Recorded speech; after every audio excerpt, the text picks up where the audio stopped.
തരൂര് ശരിക്ക് പറഞ്ഞു കഴിഞ്ഞാൽ എങ്ങനെയാണ് ഈ പാർലമെന്ററി സമിതിയിൽ വന്നപ്പെട്ടത്, ഈ സംഘത്തിന്റെ അധ്യക്ഷനായത്?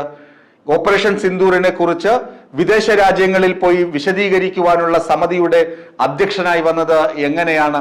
കോൺഗ്രസിന്റെ പ്രതിനിധിയായി അല്ല. അദ്ദേഹം പാർലമെന്റിലെ വിദേശകാര്യ സ്റ്റാൻഡിംഗ് സമിതിയുടെ അധ്യക്ഷനാണ്.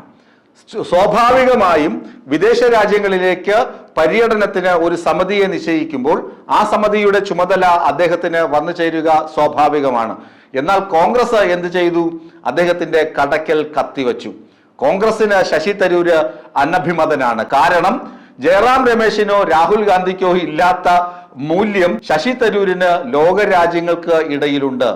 ലോകരാജ്യങ്ങൾക്ക് ഇടയിൽ തരൂരിനുള്ള മൂല്യം രാഹുൽ ഗാന്ധിക്കോ ജയറാം രമേശിനോ മല്ലികാർജുൻ ഖാർഗെക്കോ, എന്തിന് നമ്മുടെ ചെന്നിത്തലയ്ക്കോ VD സതീശൻ ജിക്കോ ഇല്ല എന്നത് പച്ച പരമാർത്ഥമാണ്.